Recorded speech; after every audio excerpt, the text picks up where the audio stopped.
We are live. Welcome to the Funvee Tailgate podcast. I, of course, am the G-Man, Jordy Cannell.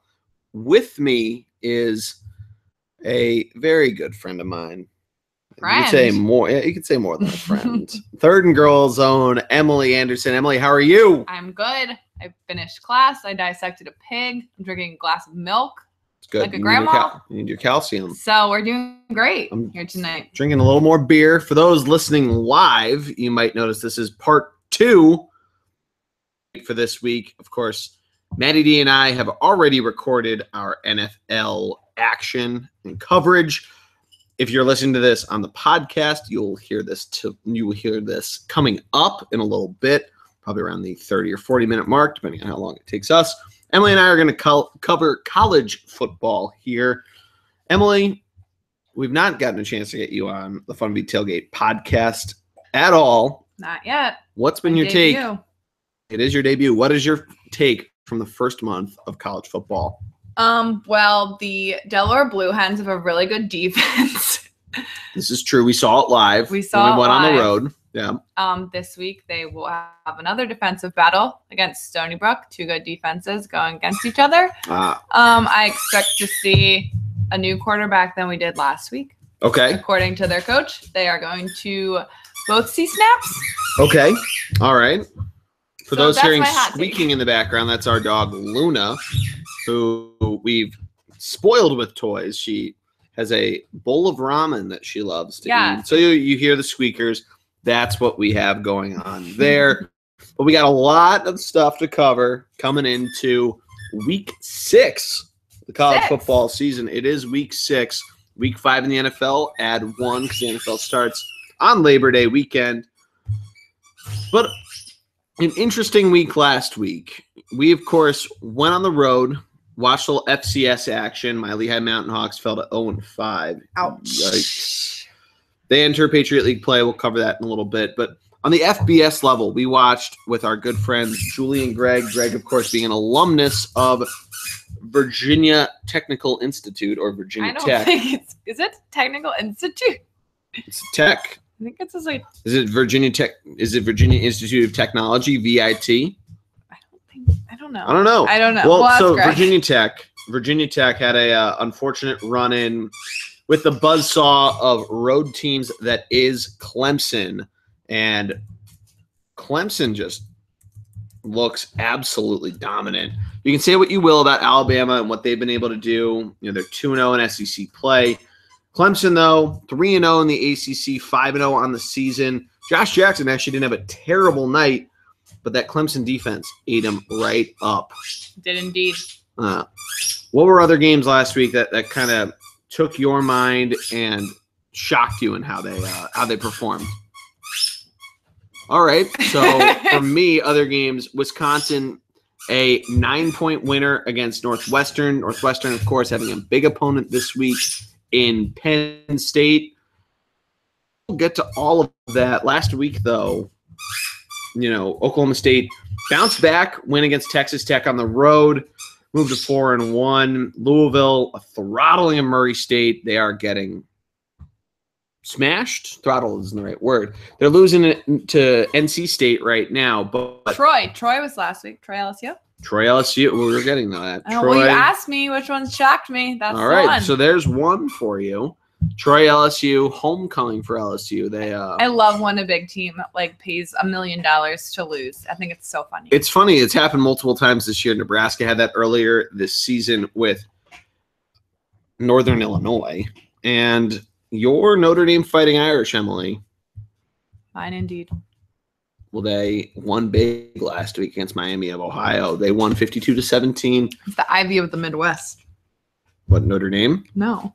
Miami of Ohio. Is that what they call it? I think so. I did not know that. I would have thought Northwestern. No, Miami of Ohio. No? All right. I mean, something like that.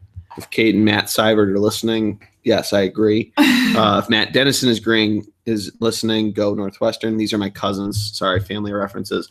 Florida, surprisingly, still hanging around. We'll get to them. One that I'm happy about, speaking of Northern Illinois, San Diego State. You'd love to see the non-power teams hanging around, and San Diego State has run into some faux pas within their runs in the last couple of years. They have the Eagles' own Donnell Pumphrey as their, I think he refers to himself DP 6K because of the 6,000 rushing yards in FBS record. But week 6, we already got the NC State Wolfpack up on Louisville. 5 minutes left in the fourth quarter. They're up 13 points. We are not having a repeat Heisman this year. You don't think so? No, this is the nail in the coffin. You think so? Two losses. He's not even, in terms of the top performers, Lamar Jackson on there. 2 losses more than anything. It's, not showing up in primetime games like these when it's really the only thing on. If you're watching college football, this is the game you're watching, and he's falling to NC State. He's not doing his Lamar Jackson magic. Do you think, though, that there was no happy medium because of how well guys like Saquon Barkley have performed?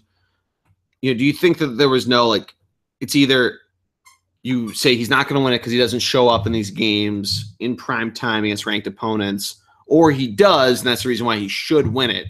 There's no happy medium with a great Saquon Barkley where Penn State hasn't played the tough opponents yet. They will this week on the road in Chicago against Northwestern, unranked opponent, but still, we'll get to why that's a tough game. I was like, I don't know that we're going to call that a tough game, but okay. Comparatively, we'll get to that.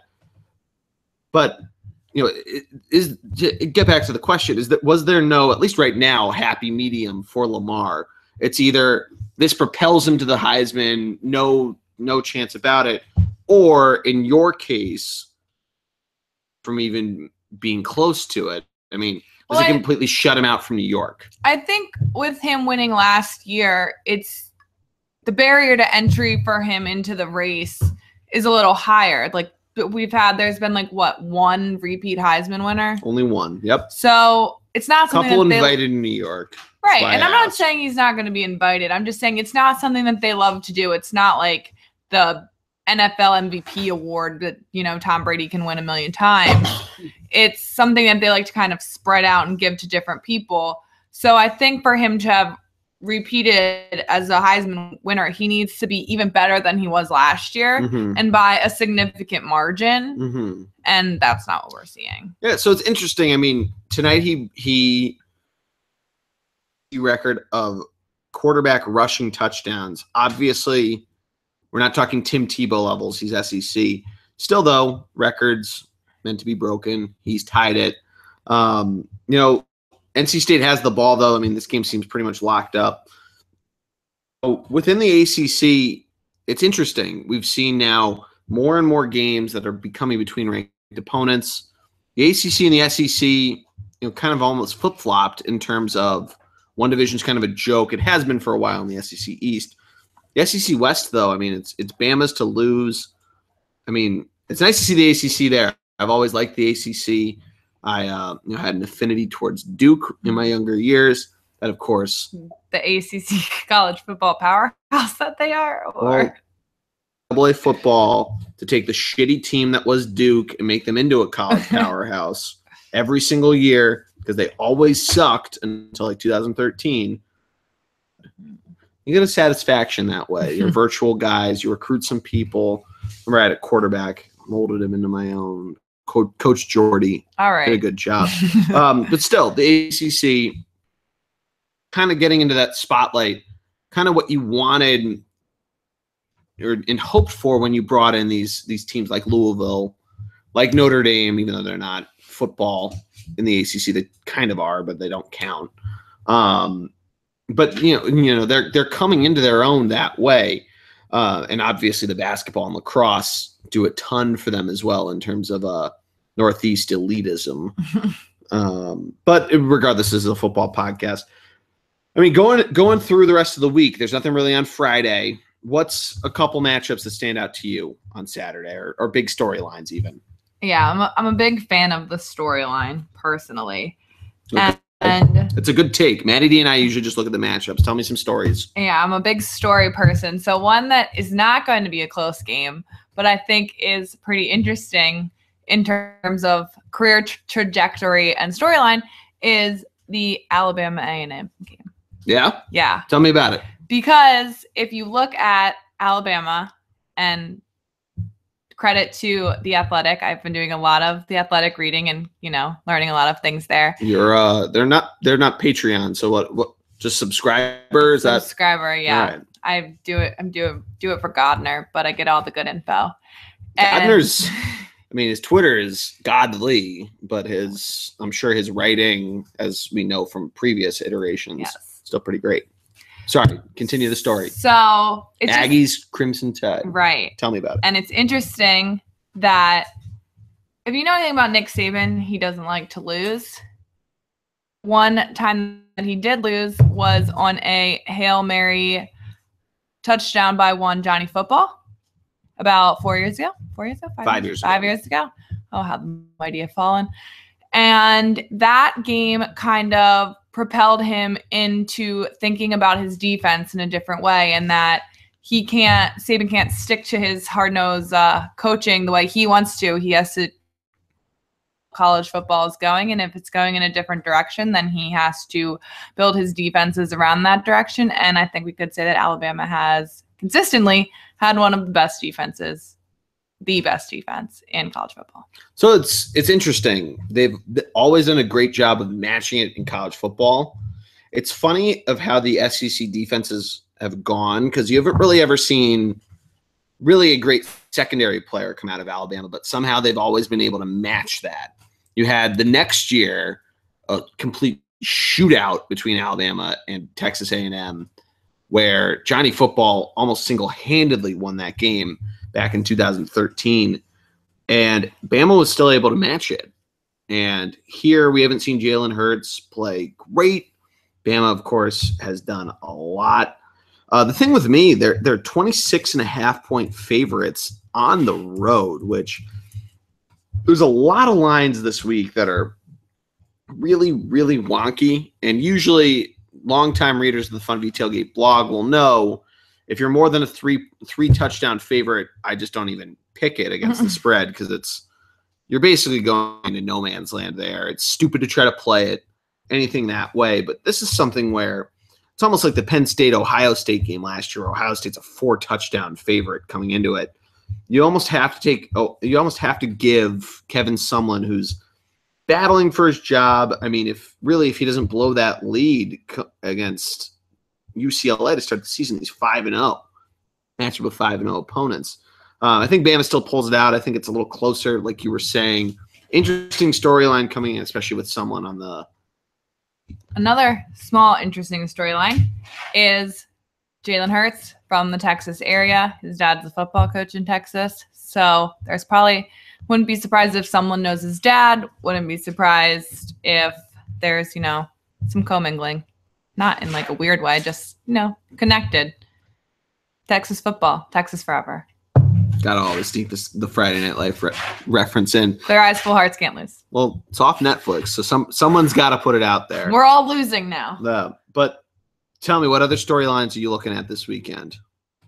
Something else I am looking at is, unfortunately, number 4 Penn State against Northwestern. So this is a game we alluded to before. As a little spoiler alert, Maddie D and I go into it a little bit later in the NFL part. Like we said, we're doing a little time travel. We're doing a little Survivor type here with Co Wrong in Cambodia. So you get to be the second chancer. Oh, good. You're Stephen Fishbach part 2. All right. Or Jeremy Collins part 2. There you go. That's a little better. Well, know-it-alls. But Nat gets to be Co Wrong. He knew it was getting sent out second though. For those that aren't Survivor fans, sorry that we nerded out a little bit there. But yeah, this game is intriguing. It's at Northwestern, as we said.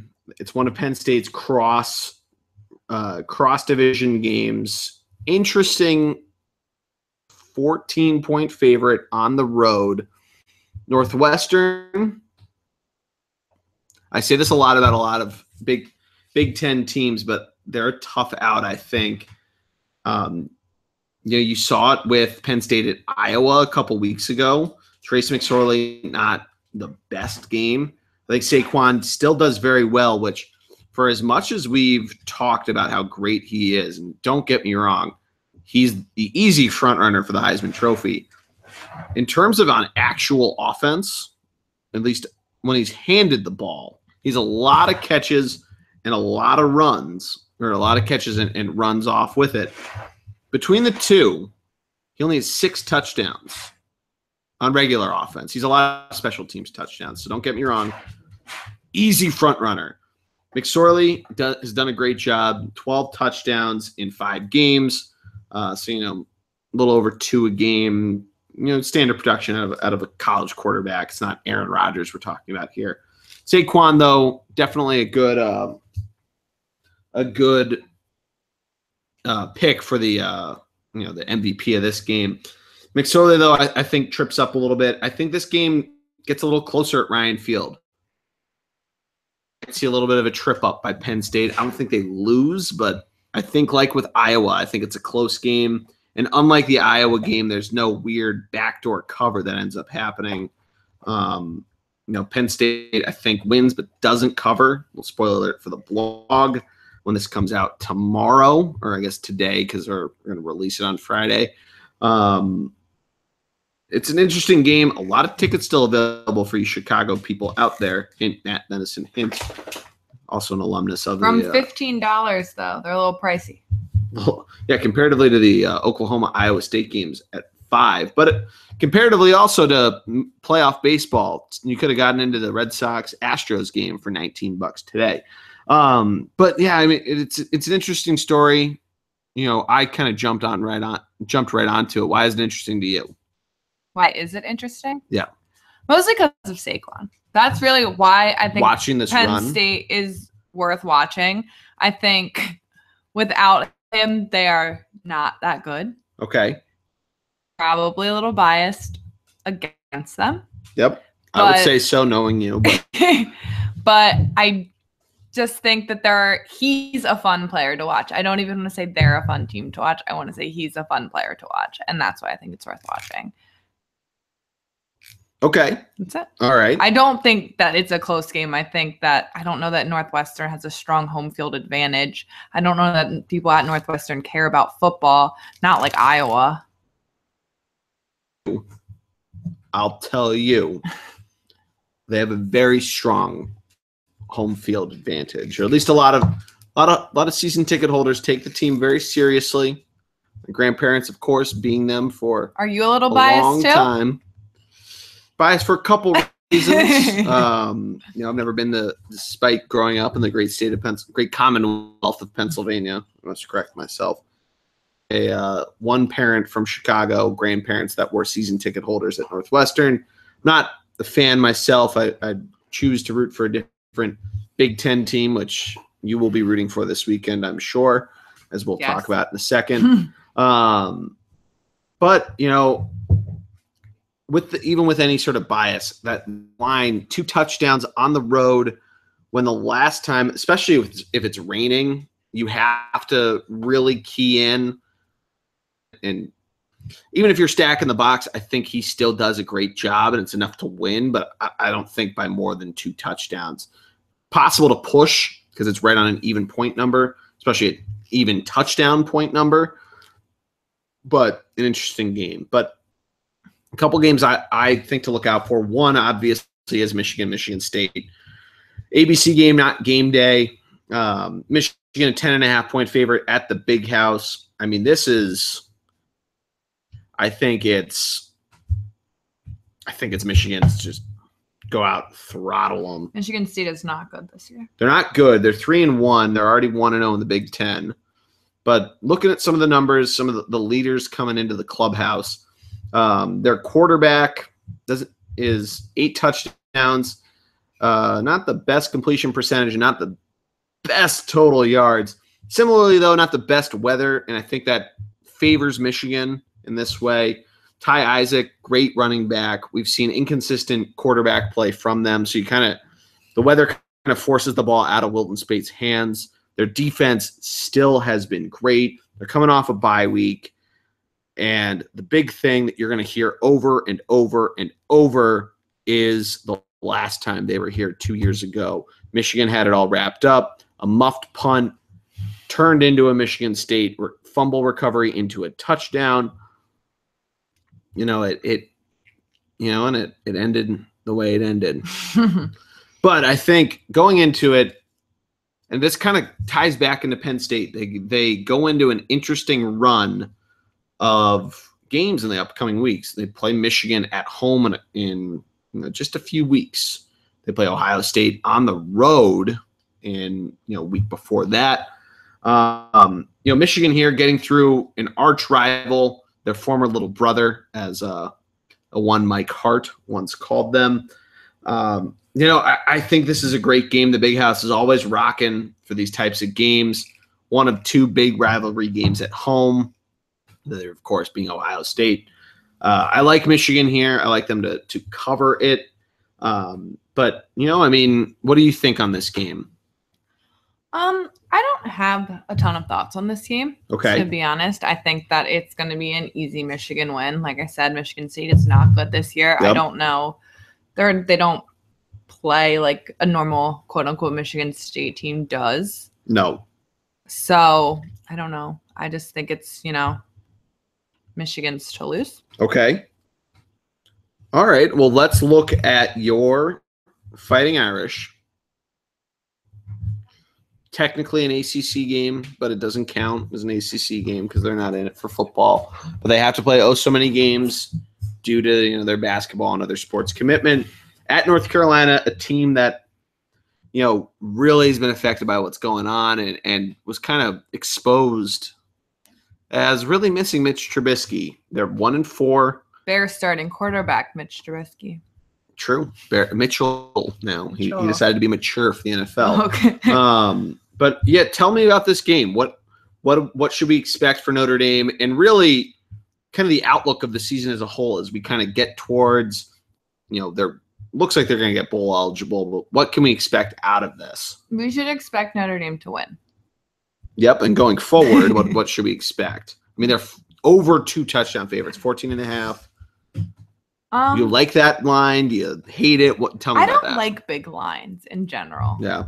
I'm a risk averse person, so the bigger they get, the more I shy away from them. Okay. I'm like a big fan of like the 1.5. The pick'ems. Yes. All right.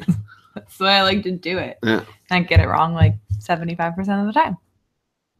It's good odds to me.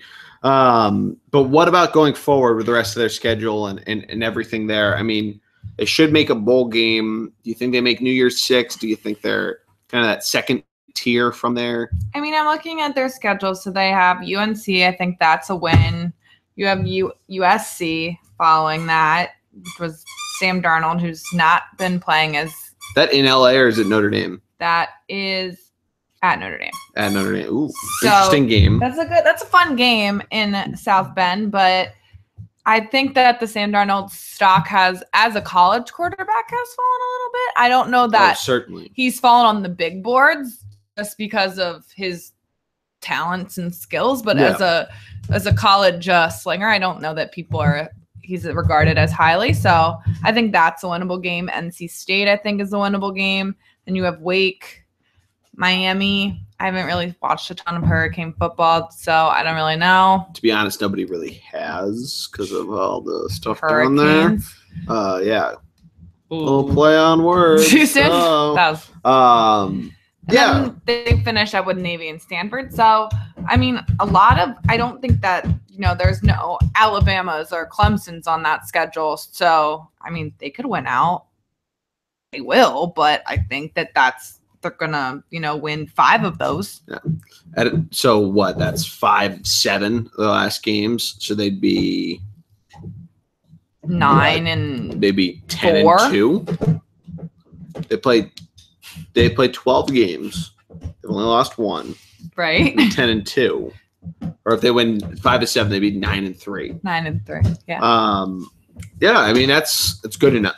Good for probably close to New Year's Bowl. Probably a December 27th, maybe a certain person's birthday bowl, December 28th. And that's me. That is you. But yeah, no, it's interesting to see Notre Dame after kind of a subpar year last year, after getting so close to the playoff a couple of years ago. They're well on their way to coming back. hopefully, for just kind of what college. It's always nice when, like we've talked about a million times on the baseball podcast, it's always good when the Yankees, Red Sox are good. Notre Dame being good, kind of one of those schools that it's kind of weird when they're out of it. But, they always seem to be back, so we'll see how they do. Kind of heading out as we wrap up the college football part. And I have one more game I want to talk about. What do you want to talk about? Maryland, Ohio State. Okay. Talk about this. I give a little bit of it later on the podcast with Matt, but tell me your take on it. Now, I don't know a ton about either of these teams, like their personnel, etc., but okay. I kind of like Maryland in it.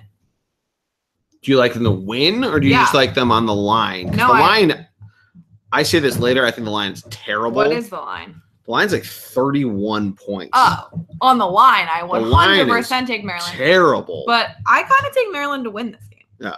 Want to hear the crazy thing? So I'm going to ask you why in a second.